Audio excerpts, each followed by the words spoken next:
Imagine coming across a post on the internet where someone is threatening to kill or admitting to disturbing crimes they plan to commit. You think it's just a troll, but later you discovered that they actually went through with those crimes.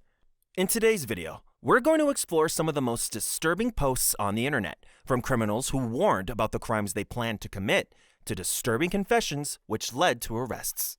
So, without any further ado, let's begin. Epstein's helper posts on Forchan. On July 2nd, 2020, someone on 4chan's paranormal board X started a thread called Storytime with a Dead Man. The poster announced he had sent 3 packets of information to CNN, MSNBC, and Fox News. He hoped one of these news outlets would reveal the true story about his work with Jeffrey Epstein. He asked people to guess which outlet would share the real details. He talked about his background as a security guard and driver for Epstein, starting with a job at a private club near Washington, D.C. Because he was experienced and trustworthy, he got introduced to Epstein's hiring managers. At the beginning, his tasks were simple and varied, like running errands and doing odd jobs at Epstein's properties.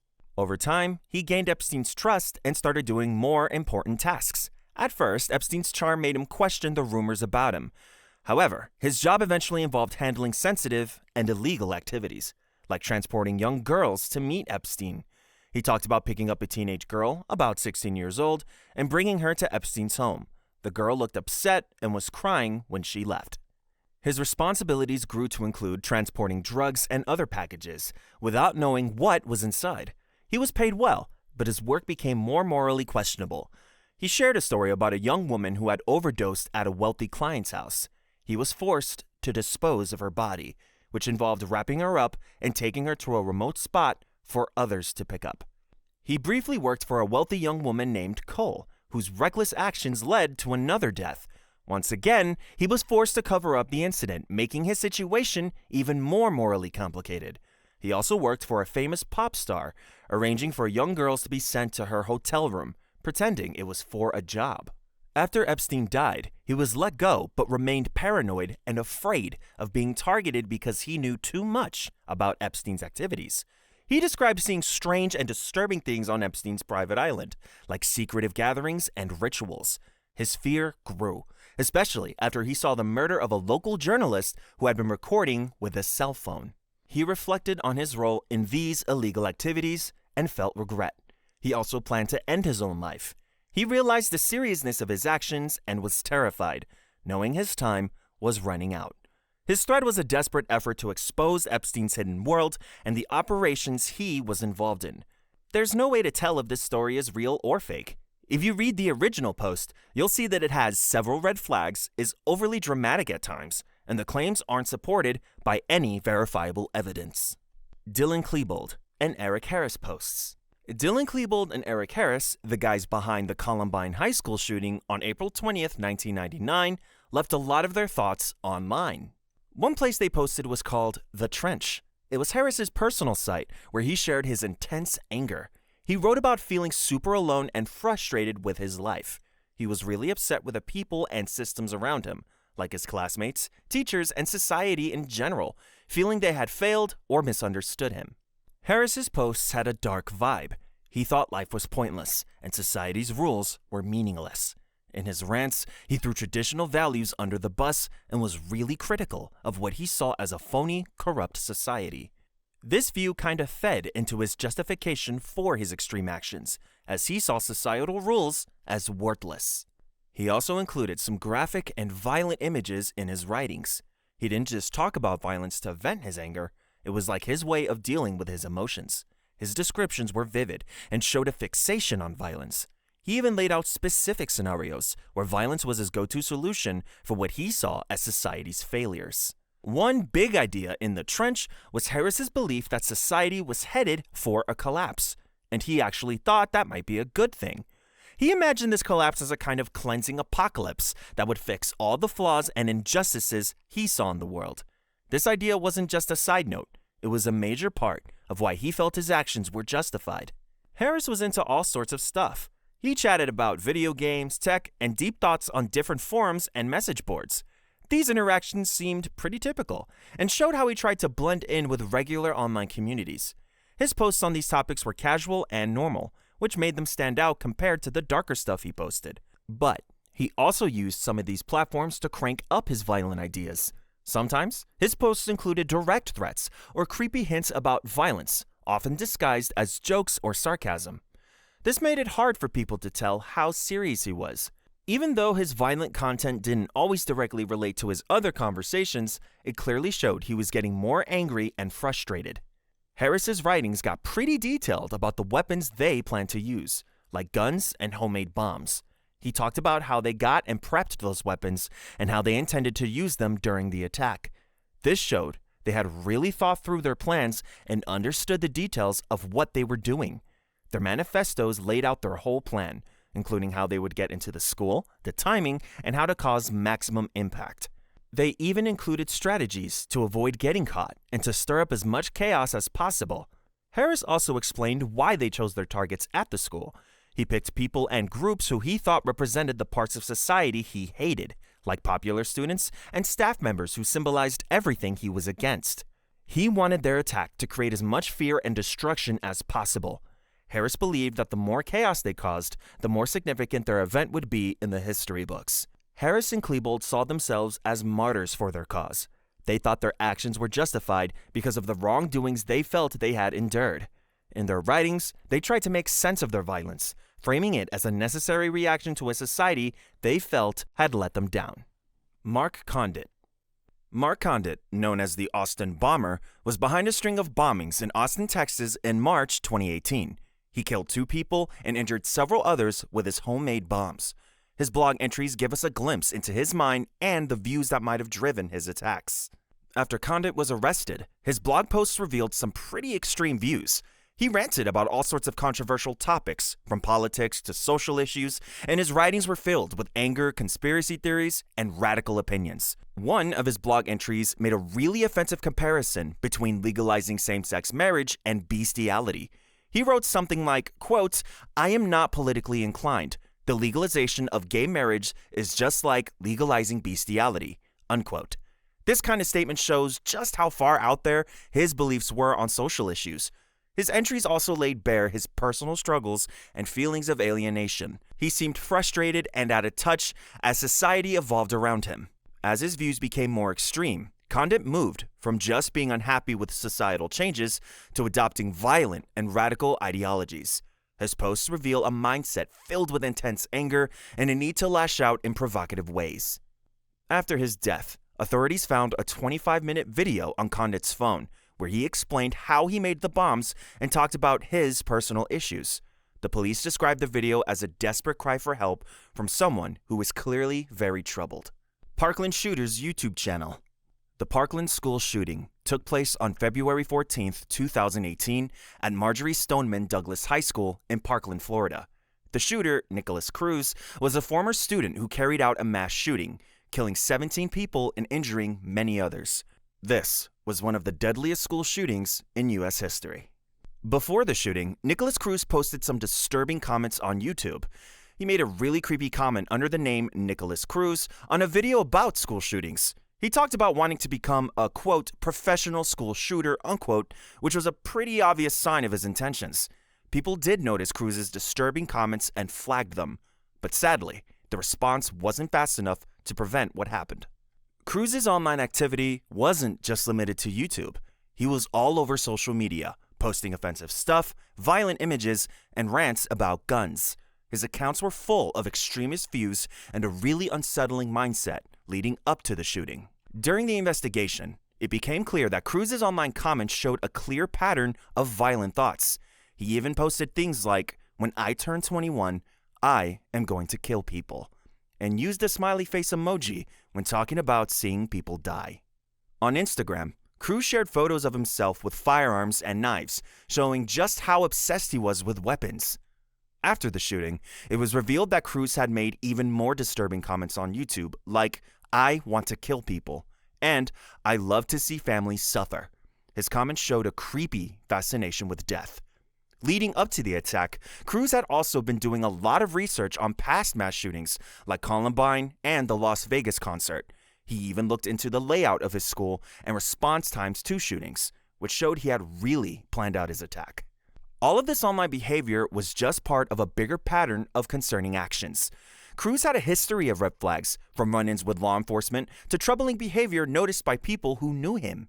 His YouTube comments, in particular, were a scary warning sign that went ignored until it was too late. Dylan Roof's manifesto and photos. In June 2015, Dylan Roof went on a shooting spree at the Emmanuel African Methodist Episcopal Church, which led to 9 innocent people losing their lives. Roof was influenced by his extreme beliefs, which were partly fueled by his views on the Trayvon Martin case. He thought George Zimmerman was right for shooting Trayvon Martin and got obsessed with the idea of black-on-white crime. Before the attack, Roof posted a creepy manifesto online where he laid out his disturbing, racist things. He used it to justify his actions, claiming he was defending white supremacy and racial purity. The manifesto was full of hate, and he even shared photos of himself with symbols, like the Confederate flag and apartheid-era flags from South Africa and Rhodesia. These images and his manifesto circulated on the internet, but unfortunately, the response time from both social media platforms and law enforcement was too slow, and was criticized for not doing enough. The warning signs were there, but they weren't acted upon in time to prevent the tragedy. After the shooting, Roof was caught and faced charges for federal hate crimes, among other things. This event opened up big conversations about domestic terrorism, race relations, and gun control in the U.S. Erica Menendez's Facebook posts. In 2012, Erica Menendez made headlines when she pushed Sunando Sen into the tracks of an oncoming subway train, which led to his death. Her Facebook posts before the incident revealed some pretty disturbing views. After the 9/11 attacks, Erica's Facebook page became a platform for her intense hatred towards Muslims. She posted things like, quote, "I hate Muslims ever since 2001 because they took the Twin Towers down and killed my uncle, who was a firefighter in 9/11. I will push any Muslim or Arab that I see in the train station. I will kill any Muslim or Arab that I see in the train station," unquote. Her posts were full of rage and bigotry. Erica's deep-seated prejudice against Muslims and Arabs was evident in her words. Sunando Sen, who was neither Muslim nor Arab, but just a hard-working guy from India, became a victim of her misplaced anger. After fleeing the scene, Menendez was eventually caught by the police. She later pleaded guilty to manslaughter and was sentenced to 24 years in prison.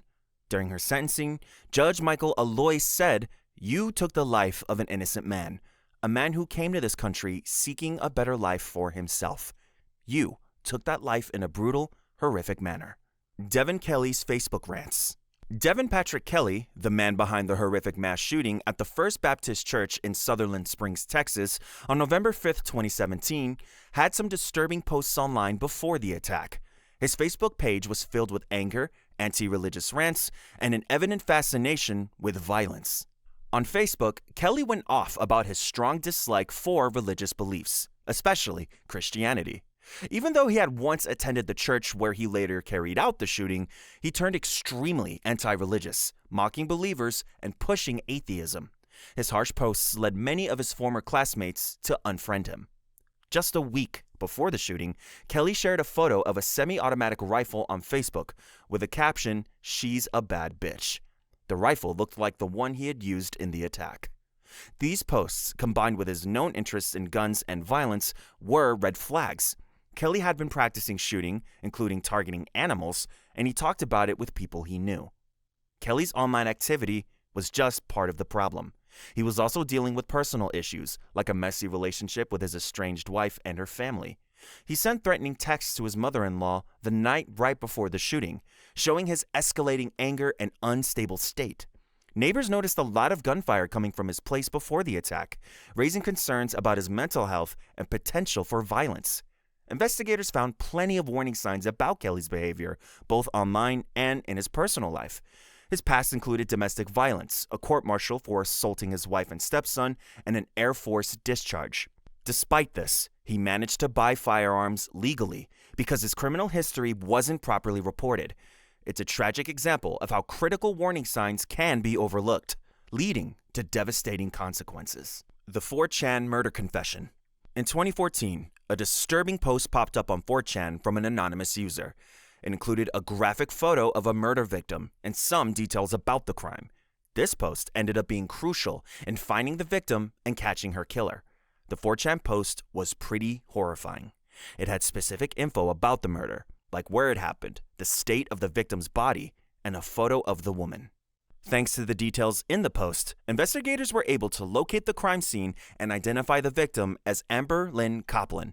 Her murder sparked a lot of media attention and public concern.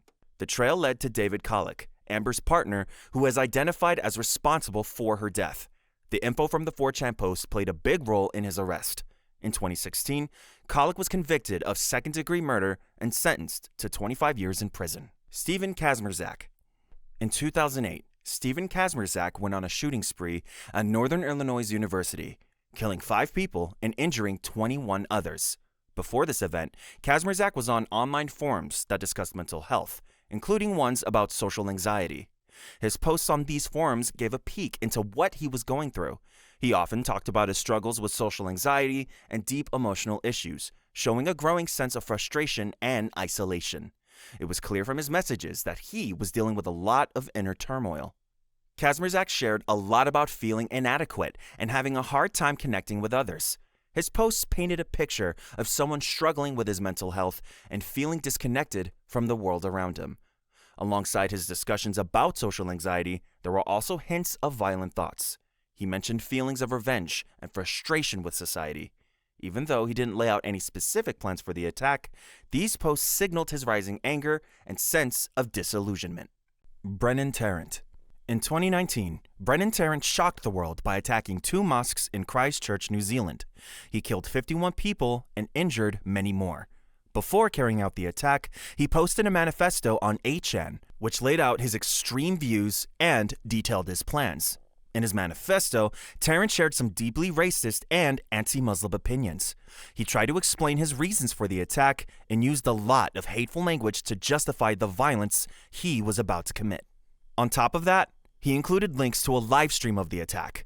People could actually watch the horrific events unfold in real time as he broadcasted the whole thing. The release of Tarant's manifesto and livestream links on 8chan created a huge uproar. His manifesto gave a scary glimpse into his twisted mindset, and the livestream just made it worse, as he used it to spread shock and fear to anyone who saw it. William Aeson on Ask.fm. In 2017, William Aeson went on a rampage at Aztec High School in New Mexico and took the lives of 2 students before ending his own. Leading up to this, he was posting some really disturbing stuff on sites like Ask.fm. He talked about his dark fantasies and how he wanted to carry out a school shooting. On these forums, his posts were unsettling, full of racist remarks and violent threats. It was clear from his online rants that he was serious about his plan to harm others. Aeson's messages were a mix of hatred and rage, revealing his extreme views and detailed thoughts on the attack. Even though he didn't always spell out every detail, his post made his disturbing intentions pretty obvious. In 2016, the FBI took a look into him after he made some alarming comments on an online gaming forum. He was asking about cheap assault rifles and hinting at the possibility of a mass shooting. The FBI interviewed him and his family, but ended up closing the case because he didn't have any weapons and hadn't committed any crimes yet. Elliot Roger. In 2014, Elliot Roger went on a rampage in Ia Vista, California, where he killed 6 people and hurt 14 others before ending his own life. Before that, he was pretty active on online forums like PUA Hate and bodybuilding.com. On those forums, Roger was always posting about how angry and frustrated he was with women and society. His posts were filled with nasty, sexist rants, showing how he felt he was getting a raw deal and not getting the respect he thought he deserved. These sites were like a sounding board for his extreme views and helped him feel validated in his anger. Roger also created a manifesto and some YouTube videos detailing his plans. His manifesto, called the Elliot Roger Manifesto, was basically his diary of resentment. He ranted about how he felt excluded and mistreated, especially by women. It was a chilling peek into his thoughts and the way he planned to act on them. In his YouTube videos, Roger got even more personal and direct. He talked about his plans and how he wanted revenge on those he felt had wronged him. Together with his manifesto, the videos painted a scary picture of his mindset and how he had planned everything out. Alejandro Morales. In 2015, Alejandro Morales was stopped just in time from carrying out a bombing at his high school in Utah. He was pretty active on Reddit, asking about bomb making and sharing his plans, which led to his arrest and stopped the attack from happening. On Reddit, Morales was asking all sorts of questions about building explosive devices and even dropped some details about targeting his high school. His posts were full of red flags, showing he was dead serious about his plans.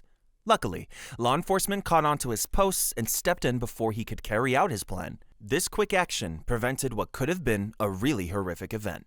George Sodini on bodybuilding.com. In 2009, George Sodini went on a shooting spree at an LA fitness gym in Pennsylvania.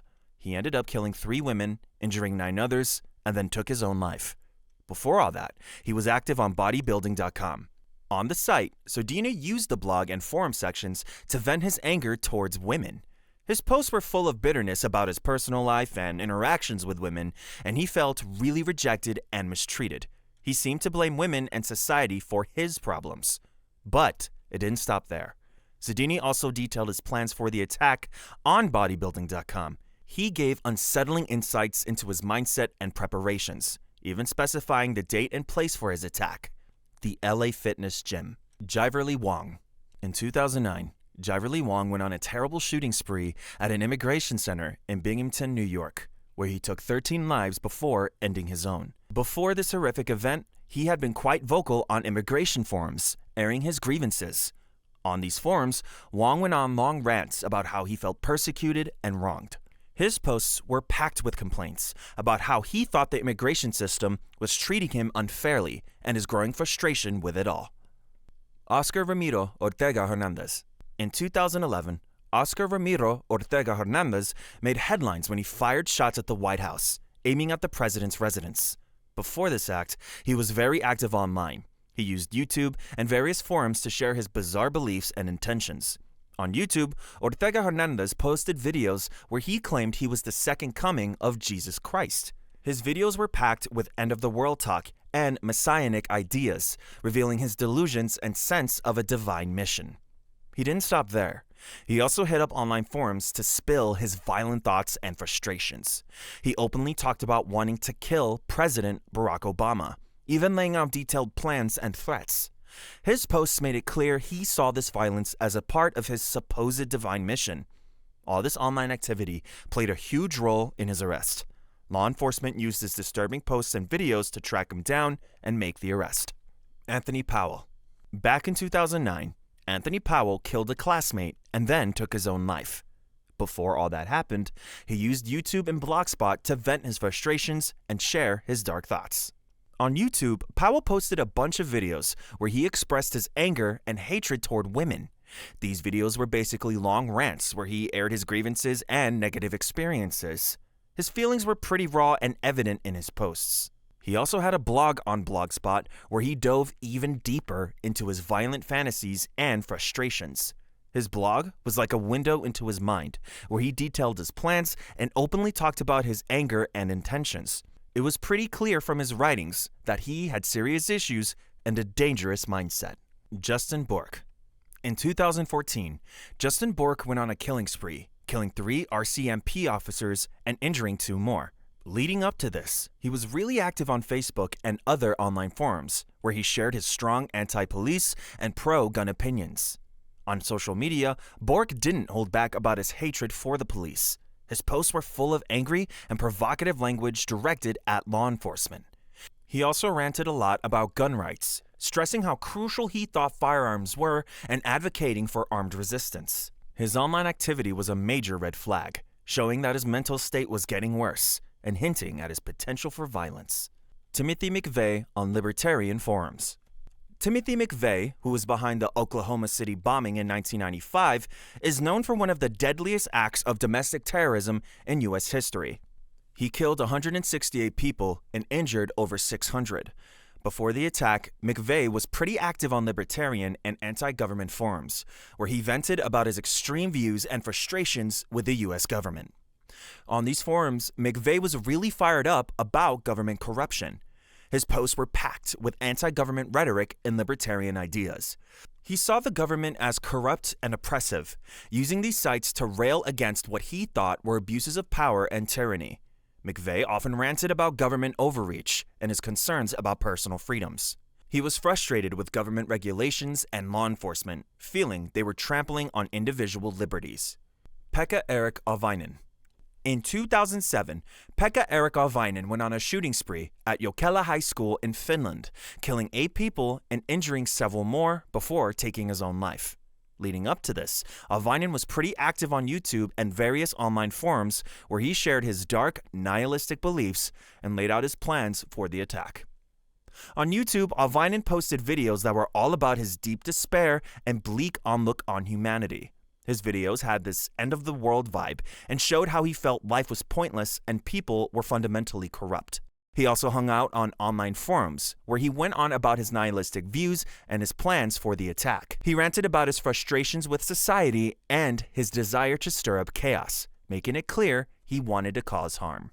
Before the shooting, Aan uploaded a manifesto to a file-sharing site. In it, he expressed his anger about feeling socially isolated and urged strong-minded and intelligent individuals to rise up against the idiocracy of the weak-minded masses. Australian Witness. Back in 2015, someone going by Australian Witness was posting detailed plans for terrorist attacks on jihadist forums. This person wasn't just talking the talk, they were actively pushing others to carry out bombings and violent acts, clearly trying to incite and organize terrorism. On these forums, Australian Witness laid out specific attack plans and instructions, calling for violence and sharing step-by-step guides on how to pull off bombings. His goal was to inspire and recruit others to join in on his extremist agenda. Luckily, authorities stepped in before anything could go down. After an investigation into his online activities, Australian Witness was arrested. Law enforcement used the info from the forums to track him down and stop any potential attacks. In 2016, a guy named Ali Sambali went on a shooting spree in Munich, Germany. He ended up killing 9 people and injuring a bunch more. Before this happened, Sambali was pretty active on WhatsApp and gaming forums. There, he talked about his admiration for past mass shooters and even hinted at his own plans. On WhatsApp, Sambali couldn't stop gushing about famous attackers and mentioned other shooters a lot. It was clear he was obsessed with their actions and dropping hints about his own violent intentions. He was so obsessed with his plans that he even talked about them on random gaming forums. Even though these were pretty big red flags, no one really stepped in to stop him. Christopher Harper Mercer's Forchan post. Christopher Harper Mercer, who carried out the Umpqua Community College shooting in October 2015, posted a warning on 4chan before the attack. The night before, he made a post saying, quote, "Some of you guys are alright. Don't go to school tomorrow if you are in the Northwest. Happening thread will be posted tomorrow morning. So long, space robots," unquote. This post was part of a pattern of concerning online behavior from Harper Mercer. It seemed like he was hinting that something big was going to happen the next day.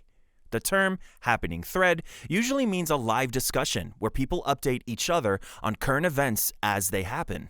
Despite the seriousness of this warning, it didn't get much attention or cause alarm at the time.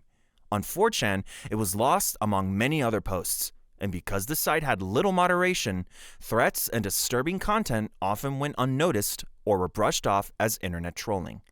If the warning had been noticed and taken seriously, it might have been a key piece of evidence that could have made a difference. He was known to be quite isolated and had made some alarming statements online before. His posts and writings often showed that he looked up to previous mass shooters and was fixated on violence, which he talked about openly on forums and social media. He had a history of mental health issues and often interacted with others in a hostile and disconnected way. Despite these warning signs, he was still able to legally buy several firearms, including handguns and a semi-automatic rifle, which he used in the shooting. On the day of the shooting, Harper Mercer went into Umpqua Community College in Roseburg, Oregon, armed with several guns.